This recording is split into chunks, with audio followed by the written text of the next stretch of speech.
Hello gamers, and welcome back to another video here on Solo Spelunking.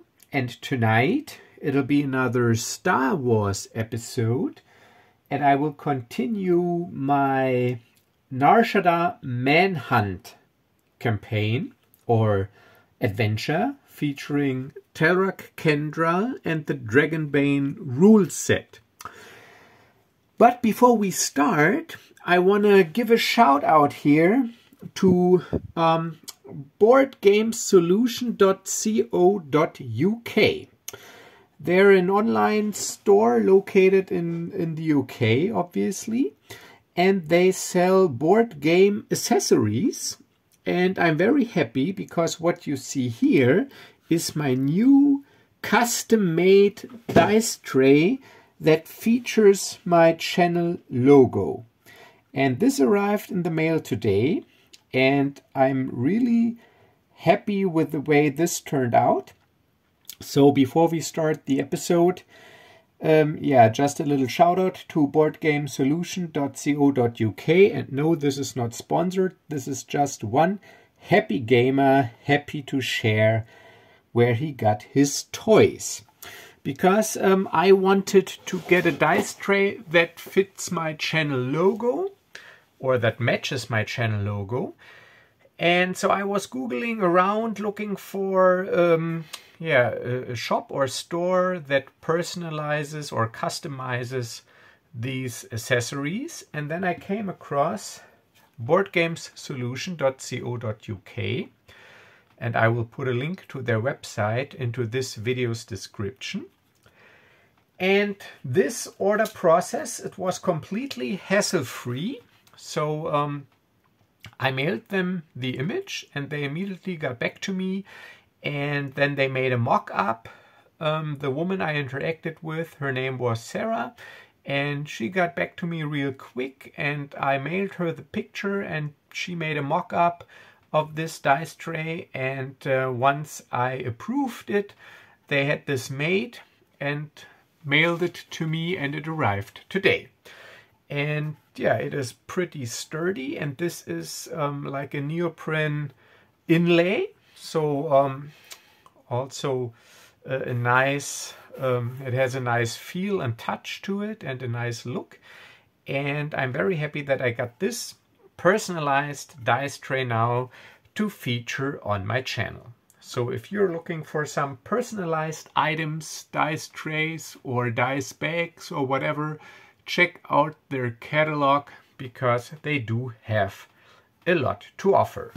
So thank you again, boardgamesolution.co.uk, for creating this wonderful custom dice tray with my channel logo for me. And I'm very happy with how this turned out, and I'm really happy that I got my own custom dice tray now.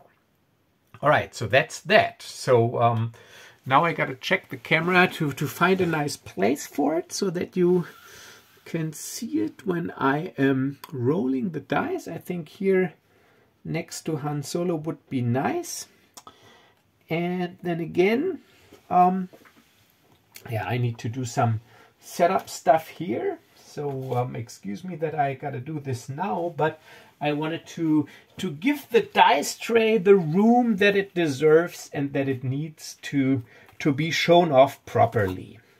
So here we have, and now we have the ring light problem again with the reflection. So here we have again the big book of Cyberpunk Battlemats, and as you remember, last session we ended. Now I gotta see, I think this is not working with the ring light. Damn. So actually I think my other lighting setup without those reflective surfaces was better. Damn. So what do I do? All right. So see, this is all the unedited ugly truth of gaming. So I didn't shoot this beforehand. It's just sort of like I gotta improvise as I go. Okay. You know what? Let me try something. I'll switch off the ring light real quick. Let's see if this is too dark. Might be too dark. Huh? It's got a nice, however, it's got a nice dark Nar Shaddaa touch to it. All right, so let's, damn. What to do? So what do you say? Can we do a session like this? Is this good enough from lightning wise? I think it is. Better than you having to look at all this glare the entire time. And I gotta think of something. Yeah. So,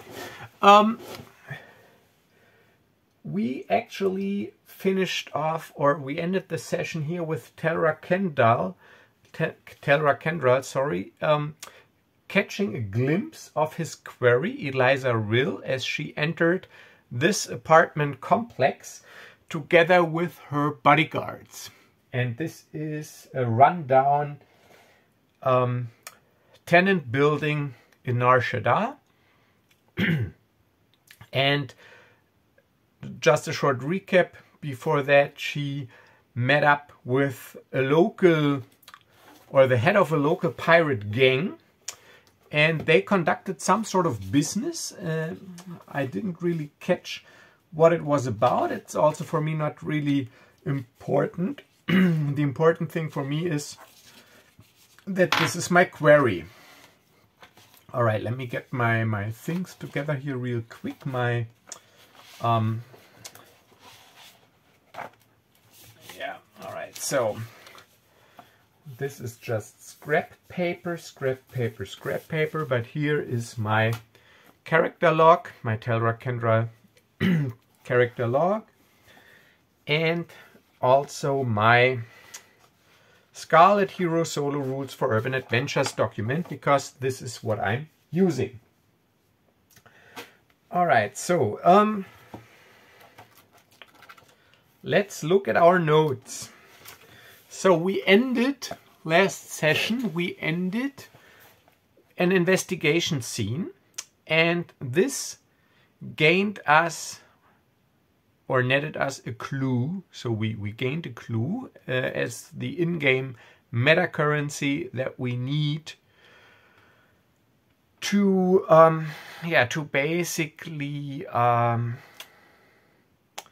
basically initiate action scenes. And the good thing about action scenes is that if you complete an action scene, you get 2 victory points instead of 1. But also your opponent has a chance to gain a victory point as well. So I'm at 6 victory points and I need to get to 10. All right, so what I will do is, because I'm looking at my sheet here, I have already taken a round rest and not a stretch rest yet, and I can take that once per shift, because I'm not at full HP, and I want to initiate, of course, an action scene, because I got my quarry right here, and this is my miniature. So what I will do is I will set up position here at this corner to keep an eye on this floor right here. Hopefully, or I hope, my hope is that maybe 1 or even 2 of her bodyguards, if I'm lucky, not happy, lucky, leave the apartment so that she is, so that I can attack her and maybe catch her. And yeah, so I do want to initiate an action scene. This is what I need the clue for that I have. And of course, the thing that fits is that I could, of course, just straight up combat, face the foe's best warrior or the foe himself, if this is a climatic battle. Face a fight instead of a check. Or despoil or ruin a sanctum or safe house belonging to the foe. Roll a die. That would be me breaking into this thing when they're gone.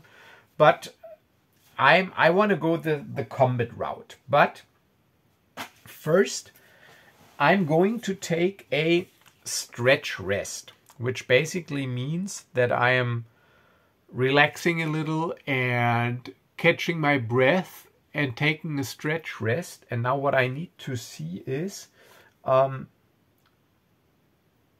if I got the time to take the stretch rest, or if maybe they come out before I'm done with my stretch rest. So I'm using my improvised percentile die oracle, which means I just make up the percentile chances. The lowest 5% are exceptional yes, the highest 5%, so 95 to 100 exceptional no, and doubles means random event that is somehow inserted into the adventure. And I think my chances of finishing my rest are actually pretty high because they just entered, and I think they got some things to take care of before they, I don't know, continue with their business, because a stretch rest is only like 15 minutes. So let's see, I actually do want to have Leia in the picture as well. So she is, yeah, so I say the chance of me finishing my rest is 80%. 80%, and my new dice tray. Oops, gotta re-roll this. 80%, 76. Oh, close, but yeah, and no doubles. So I did finish a stretch rest, meaning I have to check off this stretch rest on my character sheet, and I regain 1d6 HP, which is the green die, and 1d6 willpower, which is the blue die. So green is HP and blue is willpower. Give me a good roll. All right, so 6 willpower, that's great, but only 2 HP. All right, so 6 willpower, that would bring me to 14, which brings me up to my maximum willpower of 11. So my will is 11 and plus 2 HP, so I'm at 9 HP. All right, so what do? So they didn't come out. It took me about 15 minutes. I feel rested and refreshed. The thing is, how long do I want to wait? All right, so let's say, you know what? If they do not come out, damn, did I put down what time it is? Because maybe they go to bed and maybe they're asleep. And then maybe I could, I could enter and attack them in their sleep. We will see. All right, so let's say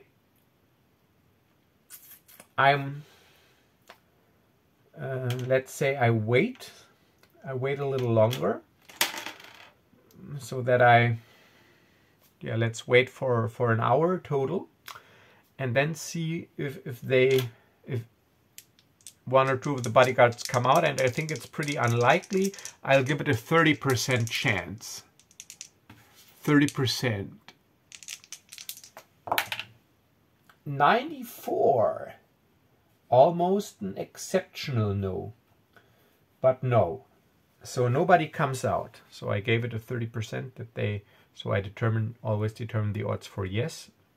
So it's a no, but not an exceptional no. Exceptional no would be great in this case, meaning like that they're indeed like asleep, but a pretty high no. So what I do, so now let's talk systematics first. This will be an action scene now. So I'm going to initiate an action scene. So this will be an action scene, or as Schwarzenegger would say, an action scene. So, action scene. And this is action scene number 4. Face the foe's best warrior or the foe himself. Well, I face them all. Bodyguards, warriors. number 4, the foe's best warrior.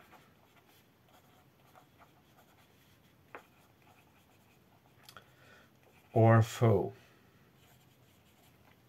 So they didn't come out. So I am sneaking up.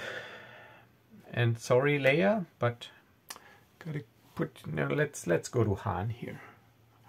All right. So I'm listening at the door to see if I can hear, if I can still hear maybe voices or mumbling or whatever. And that'll be, of course, a roll. That'll be a perception. And I got 10. So let's roll it. Look at this. Natural 1. Which is critical success or a dragon in Dragonbane. So that's great. So do I hear voices? Or the question would be, are there still voices to be heard? Because if they are, I would definitely hear them because of my good roll. But the thing is, are they still awake or are they maybe indeed asleep? And I'll give it a straight 50-50. So are they asleep? No, do I hear voices? And it is 50-50. Do I hear voices is the question. 75. No, I do not hear voices. No random event. That means they are probably asleep because of my good perception roll. If I do not hear any voices, means that there are indeed no voices. So this is great. This is great. So now, how to get the door open? How to get the door open? There's something like skullduggery, which is used to overcome electronic locks, and I go by the beginner game skill descriptions now. And then there's of course computers, which also deals or could deal with electronic devices. But I do not have skullduggery, so it would depend on my cunning. Computers depends on my intelligence or intellect. And so I'll probably have a low value. But this is now where my adaptive special ability comes in as a human. So I'm going to pay 3, or spend rather, 3 willpower points. This is what it costs, so I'm at 8 again. And I'm saying instead of skullduggery or computers, I'm just using athletics, brawn. I just try to force the door open with brute force. So I'm looking for some sort of item that could be used as leverage. Sadly, I don't have anything on me, but I mean, this is a rundown tenant building. There will be probably some metal rod laying someplace, or I don't know. I'll be lenient here. It says the GM should be lenient when it comes to this adaptive thing, and yeah. So I do try to force the door open, and this would be great if this would work. So my athletics is 10. 10. So I got a 50% chance. Let's see. Come on. 16. But I'm going to push the roll because this is such a great opportunity that I cannot pass up. Oh, wait a minute. Wait a minute. Ha ha ha. You know what? If you remember, I just remembered, I do have from the bouncer a security key card. And I mean, we haven't determined yet what this is for, and it's probably rather unlikely that it fits this door, but I think now is a good opportunity as any to try it out. So, but this roll happened, so I tried to force open the door. It didn't work, as I suddenly remember, just like I remember as the player, that I got the security key card. So let's see if this security key card opens this door. I'll give it a 35% chance. Does my security key card open this lock? It's a 35% chance. Yes, yes, yes, yes. Look at this. 17, 17. Ha, I don't know if you can see it because of the lightning, but 17. Yes, it opens it. All right, so I would have pushed the roll.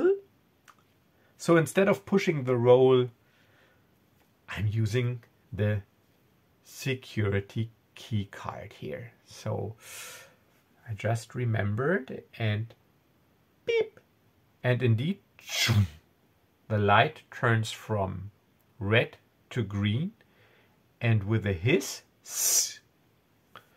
the door opens and I can enter. Damn. All right, so now all right, so this is basically the small apartment building. So I enter. I sneak and Eliza. And what did I? What I? Sorry. Oh, she. Her bodyguards. I think. Yeah, it was this. I think this Dracellian commando, and I think this Cletonian, but I'm not sure that's. But it was definitely this commander. So here, slouched in this armchair, couch chair style, we have this Dracellian commando slouched there and asleep. And here in this room, in this bed, the Cletonian is asleep and Eliza Rill is asleep here on the couch. And they chose this setup on purpose just in case there is an intruder. They could basically flank him from both sides. So that was a setup that they did on purpose. All right, so that's great. 17, I was lucky. But now I have a metagaming problem here. The thing is that, I mean, from the story, if I do not really fumble now, I probably have a pretty good chance of capturing Eliza. But the rules structure, they tell a different story. Because the rule structure, they say, I need 10 victory points. So let's say if this is an action scene that I complete, I will be at 8 victory points, not 10. So if I go straight by the rules, I would need to come up with some weird thing why maybe she escapes. So I will handle it like this. I will handle it like this.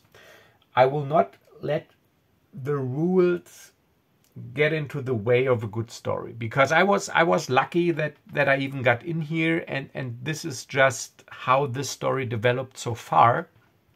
So what I will do is I will play it out as it plays out, and I mean the chances that I might get taken out in combat or that I flunk a roll, they are of course there too. And if I'm out, I'm out. So then it continues. But should I be successful in the scene and apprehend Eliza Rill, then this will be it. Then it'll be only 8 victory points. I can't help it. So that is basically, there's good and bad to this structured rule set. The good thing is, of course, that it gives your adventure structure and a defined goal and a clear ending. But the bad thing might be that sometimes from the narrative, the story would develop in a different direction. and this would then make it clunky or unnatural. So this is how I will do it. If I'm successful, I'm successful. And if I'm not, it'll continue till 10 victory points. Okay. So now, so this is indeed exciting. So this is like basically the climatic battle, just as the scene description said. All right, so I gotta be smart about this. All right, so I enter and I quickly assess the situation. So this guy, they're asleep at the moment. So this guy is slouched here in this armchair. And is this door open? Do I notice or see where the other guy is from my point of view? Because I'm taking a quick look around. I'm taking a quick glance. So let's roll perception just to see if I, without having to move around a lot, see that like this door is open and maybe catch a glimpse of this guy laying in bed here, because that would be important for how I will proceed. All right, so that is perception, cunning, 10. I got a 10. Okay, perception. Please give me a good roll. Ah, 11. I missed by 1. Damn. All right, 11. So I missed by 1, meaning I do not see this guy, or maybe this door is locked, but this means I would take the obvious route. I see this bodyguard here, so I assume that Eliza is there, which she is, so that's not that bad. But if I would have spotted this guy here, I would have tried to take him out first with a knife while he's asleep, because of the distance. So the chances of him getting noticing that would be pretty slim or slimmer, and now I might actually get into this chain situation, or not chain, this flanking situation that I actually wanted to avoid. But so I will sneak up to this corner first to get a glimpse of the rest of the area. So I'm rolling stealth, and I got a 12 stealth.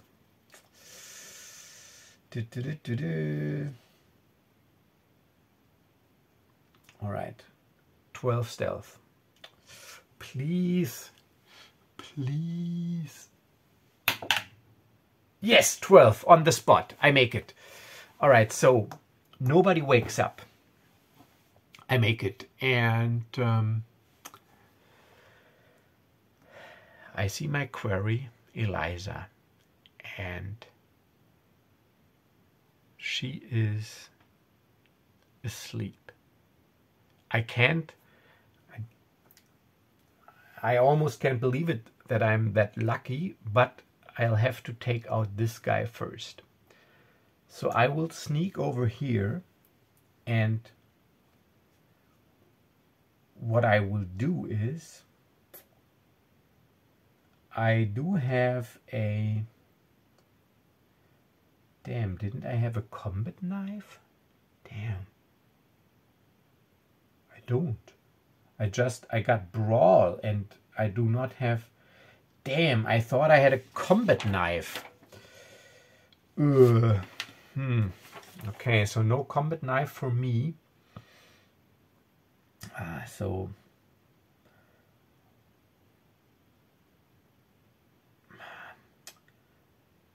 You can't really silence a blaster, can you? So how do I... Oh yes, I do have a combat knife. Ah, I was looking in the gear and equipment section, but the combat knife, it's under weapons and equipment. I do have the combat knife. I knew it because, yeah. So, haha. All right, I do have a combat knife. All right, so this is a little bit messy now, a little rated R. I do not want to get into detail, but maybe you have seen Dawn of the Dead, this episode where the survivors, Rick Grimes and his crew, where they infiltrate this listening post and they had to murder those people in their sleep with their knives. So this is what this is. So I will get out my combat knife and I'll take my time to find a soft, vital spot on his head, you know what I mean, and then... And that's it for him. But the thing is that this activity, of course, might again trigger a reaction from Eliza Rill. So I have to roll a stealth check again. And I will. I got stealth 12. Another stealth check. 9. Yes. Okay. So she does not wake up.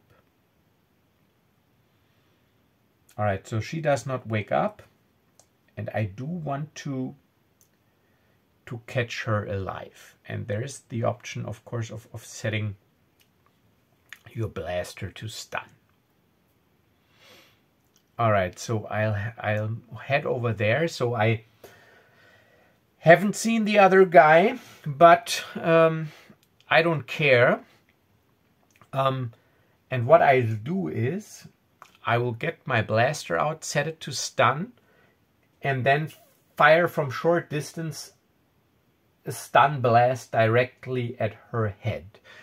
And the way I'm going to handle this is that I will treat this as a critical hit, meaning I roll normal damage and I'll double it, and if that's enough to take out her HP, she is stunned. And yeah, if not, yeah, then she's of course awake, and then the action happens, and then this guy will wake up, so that it's not too easy for me. All right, so let's see. I think critical hits, I don't want to waste time looking it up now. I think I'll just I just roll double damage, but not the bonus damage. So it's 2d6 plus a d4, so I'll roll 4d6 plus a d4. And let's get some stats ready. All right. Eliza Rill. This is it now. All right, so she's like the main villain. So my hit points, I got 12 wounds. So let's give her the Trandoshan. He also, I think, had 12. You know what? Let's give her 15 HP. Let's give her 15 HP. 15 HP, and she deals 2d8 damage.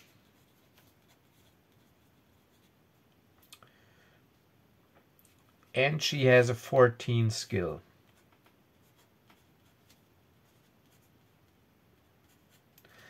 And a damage reduction of 1 because she wears a light combat vest under her shirt. Alright, so that's Eliza Rill. And the other one is, so the Clatoonian, he's a minion. So the Clatoonian, he has HP 10, deals 2d6, and has a 10 skill and no damage reduction. Just a minion. All right. Okay. Let's do this. So I got to roll 46 plus a d4. plus a d4. Actually, I think I got pretty good chance to knock her out.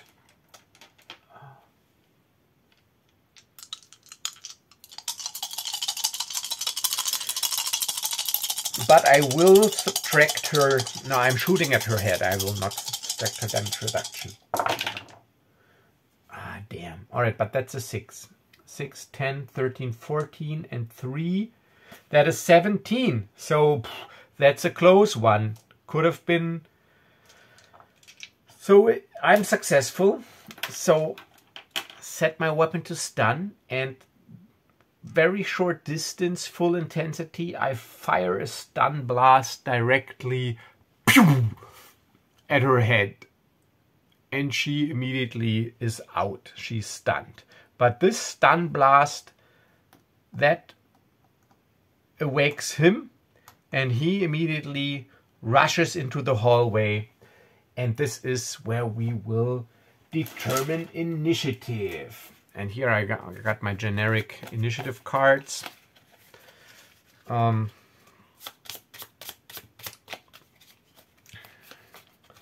So the Clatoonian, he gets a card. He's got a 5.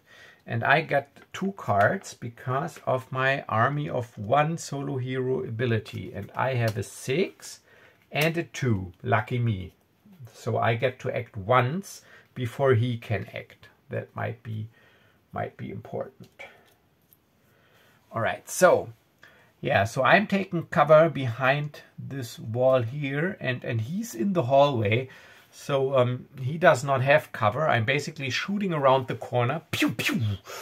Yeah, while I'm shooting, I just switch back to kill. That's not an action.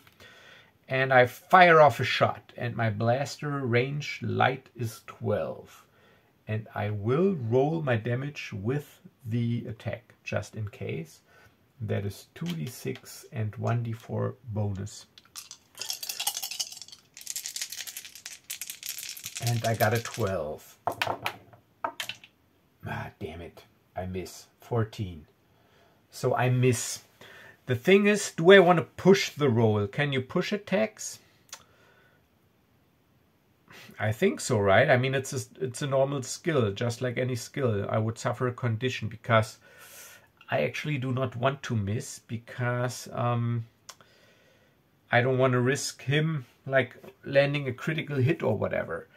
You know what? I'll push the roll. I'll push the roll, and I'll suffer a condition, an intellect condition. I'm not going to look it up now what this is. I just suffer an intellect condition because I do not have any conditions.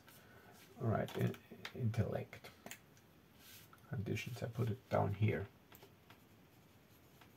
on my character monitor, but I also already crossed. So I'm trying again. Yeah, usually what I do, I got to do this too, even though the damage is not that great. I got to keep the damage, so that would be 6, but better than nothing. And pushing the roll. Yes, a 2. Pew! So I hit him in the shoulder for 6 points of damage. That was my number 2 action. And he's down to 4 HP. But he's got the chance of retaliating. And from where he's at, he would attack with a Bane because I'm in cover, but he doesn't want that. So he charges up, and that's no problem. He charges up, and so it's basically a point-blank shot without cover, using his short blaster rifle. So, because, I mean, he deals 2d6 points of damage. I mean, if I'm unlucky, I do have armor, but he can take me out because I have... Wait a minute, where's my log here? I have 9 hit points. 9 hit points. So, but with armor, but it's not a sure thing. All right, so let's see. He attacks with skill 10. 2d6 damage. Skill 10. 16, lucky me. All right, he misses though. he misses. Where's him? Here. All right, so that was his number 5 action, and now I get to go again. All right, so we're engaged in, yeah, in a closed quarters firefight, but that's no problem. We only have light weapons, so I attack. Gotta roll this again in here. Yes, that's a 4, that's a hit. That is 10 points of damage. So, pew! Yeah, combats are deadly, and I was lucky that he missed. Because with my, what is it? What did I say? 9 hit points? Yeah. Whew. All right, so, pew! All right, he's done. All right, so I will not waste much time, but I will close the door real quick and quickly search the area for some binders or something to restrain her, because even though I'm a bounty hunter, I also didn't bring any binders with me. Yeah, but that's it. But yeah, I'll make some makeshift bonds. I'll just use my combat knife, cut off some sheets from the bed. I'll make some nice bonds, and I secure her hands behind her back really tight, and I also secure them to her belt so that she can't do any shenanigans with like getting them underneath her legs or anything. So real tight bonds, and also a nice knot in the back to her belt. She has a sturdy belt so that she basically can't do anything. And just for good measure, pew, I stun her again. Because I'm really happy now that I managed to grab her, and I'll exit the apartment complex. All right, so now I'm also a little bit in a, can you call it predicament here? So, you know, I'm a guy, I do not want to make it easy on myself, but I also do not want to make it unreasonable hard. I mean, I'm not here to punish myself, I'm here to play and have fun, but I also like a challenge, and I do not want to play a scripted story. So now I'm torn if I should make a roll, if maybe while I'm leaving the apartment complex, maybe one of her associates comes, or if there's anything still that might spoil my success, because I'm also not at 10 victory points. I think I will make a roll, and I'll give it 20%. I'll give it 20%. So the question is, while I'm leaving the apartment building with the stunned Eliza Rill, do I encounter any more trouble? Let's just keep it general. Do I encounter any more trouble? And it's a 20% chance. Always give yourself a chance to fail. So please give me a good roll. So a good roll in this case means a high roll. I can't even look, but that's the funny thing about solo gaming, the tension. 20%.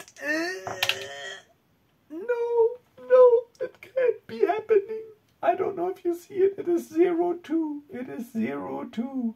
So while I'm it's an exceptional yes. It is an exceptional yes.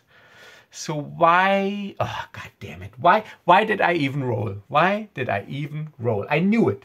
I'm so unlucky when I play solo. But always give yourself a chance to fail. But no, not only did I fail, it is also a 0-2, which means an exceptional yes. So the question is, do I run into any trouble? And the answer is an exceptional yes. So for me, this means only one thing. This means that the leader of the, what were they called? The Starlight Pirates, and she was a Twi'lek, together with her 2 Twi'lek bodyguards. Remember, she only had Twi'lek bodyguards because she didn't trust any other races. Appears because they had some, maybe they tried to reach her because of some unfinished business or some unclarities, whatever, and they didn't reach her. So yeah, so they approach, or they catch me in the act of leaving this apartment building with the unconscious, stunned Eliza. But looking at the time, I think this is a good cliffhanger. So I will end this session here on a cliffhanger. I will do bookkeeping, so I will count this action scene as a success, bringing me to 8 victory points. But I'm not done yet, obviously, and I know that the next scene will be some sort of conflict scene with these people. But how it exactly plays out, we will see. All right, so just quick bookkeeping. So I'll jot down the notes off camera. I just put down success and just do the bookkeeping. So my victory points are now from 6, 7, and 1 because it was an action scene. Victory points 8. The enemy's victory points are at 6, but now again I have to roll. And I have to roll if total number of action and investigation scenes. So she'll probably get 1 as well, because in the background her associates are furthering her agenda. Let's put it this way. So we have 1, 2, 3, 4, 5, 6, 7, 8. So anything 1 to 8 will be another victory point for Eliza as well. 4, of course. So 6 plus 1 equals 7. So I'm 1 victory point ahead. I have 0 clues. I had to spend my clue to initiate this action scene. So that's a little bit stupid, but this is just metagaming so that I could earn 2 victory points, because, you know, I didn't really have to spend the clue. I saw them in the apartment, but never mind. All right, so, and this is where we'll leave it. I'll put the notes down off camera, and the next episode in this adventure will be my attempt to escape with Eliza. So if I've successfully complete the next scene, I rule that this will be it. Even though a conflict scene only gives me 1 victory point, so I would be at 9.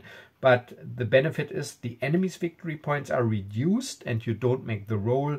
So if I should somehow get out of this, that'll conclude the adventure. So the next scene will conclude the adventure one way or the other. Either they are freed and I'm dead or left for dead, or I'm successful.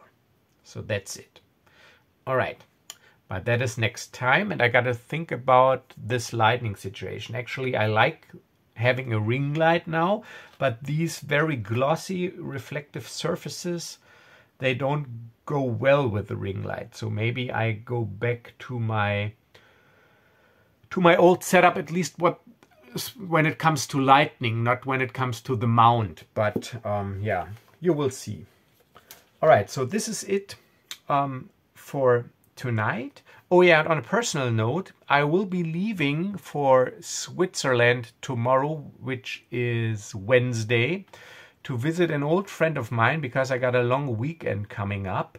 So I will probably not be able to upload a video or another video, but I try to upload another video tomorrow, continuing my Shadow Dark Star Wars series with Raya and Nesh Duncan, because I really like the series, because I'm invested in the characters, because of my